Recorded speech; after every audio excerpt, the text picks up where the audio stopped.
most recent book that I've been reading is called Ophelia, and it's a book about how the brain interacts with music and different accounts from people with traumatic experiences or memory loss and things like that, and how music is one of the things that transcends their issues.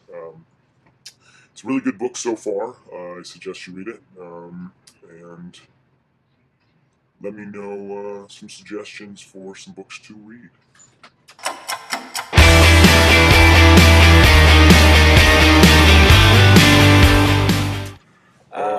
If I could choose to learn any other language and be fluent in it, I would probably choose French. I like the French language, and I know little bits and phrases of a couple different languages, but that's about all I know. So it'd be nice to at least have one language under my belt.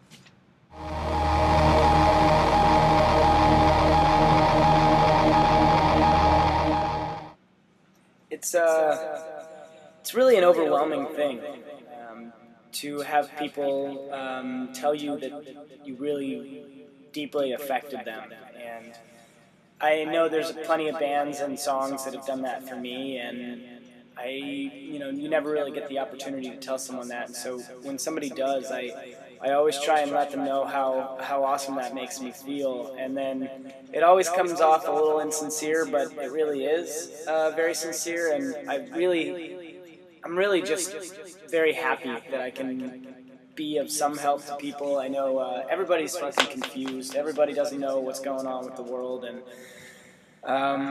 everybody's a little awkward. So it's really great to touch and reach people on an emotional level and be a crutch for them when they need it.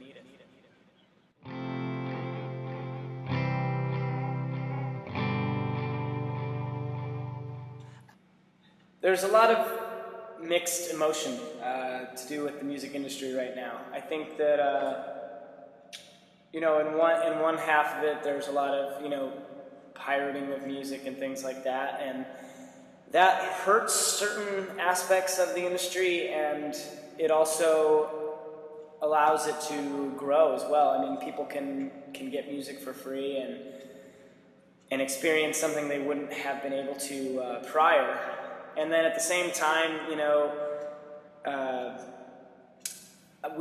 the internet has been a huge thing for our band. We've been able to do things like this Q&A and be able to reach people we never would have been able to reach, and really do things we would have never been able to do in a previous time of the industry. So I think there's ups and downs to it, and we'll kind of all find a way to make it through.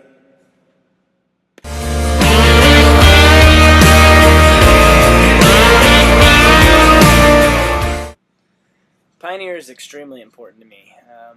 There's a lot of struggles and things we had to overcome to get it out in the first place. There's a lot of musical growth between our band and playing live together, and all the things that come with that.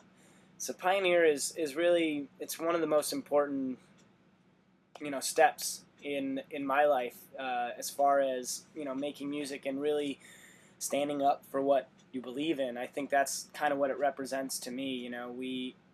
We did things even though we were told no, no, no. So it really stands as a achievement, a big achievement for us and for me, and it's something I really feel strongly about is following your heart and doing what you want to do and being who you want to be. So I think it's really awesome that people have really attached onto that as well. It makes it even more exciting to see that that there was some light at the end of the tunnel with this record.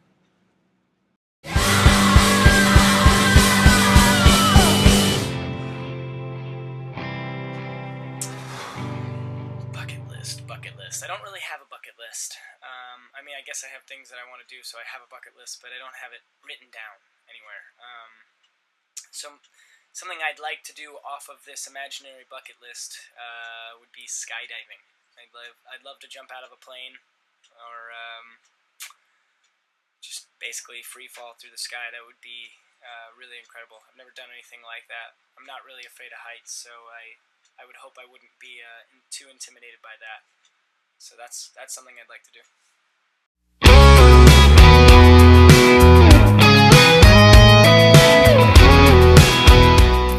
Something most people don't know.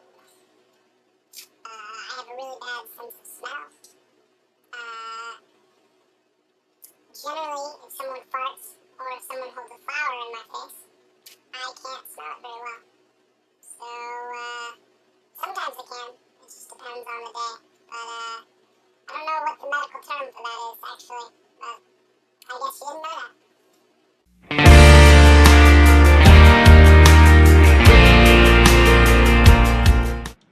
The first CD I purchased with my own money was Blue from Third Eye Blind. I bought that record right when it came out. I was a big fan of Third Eye Blind. My brother showed me them when I was younger. I had some CDs before that, but the first one I bought was Blue.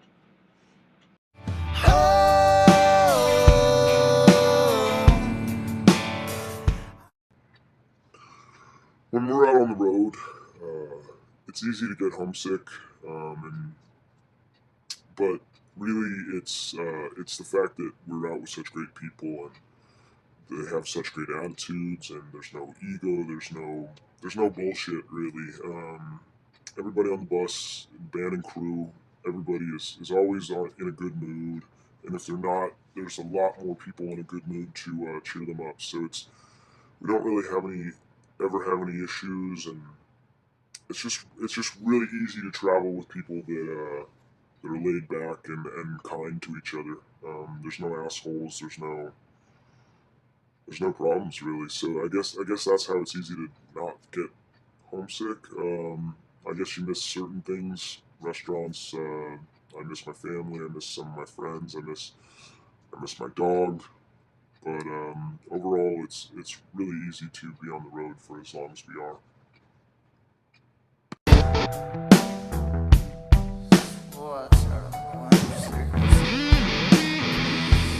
Truthfully, I think it's the most recent one. I think with a little help from my friends is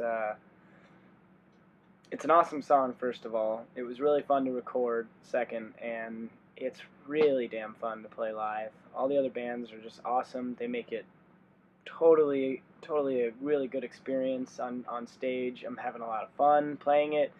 I think it sounds really interesting. It's not something that sounds like everything else we've done, so it's a cool song. Yeah, Gary just gave me some.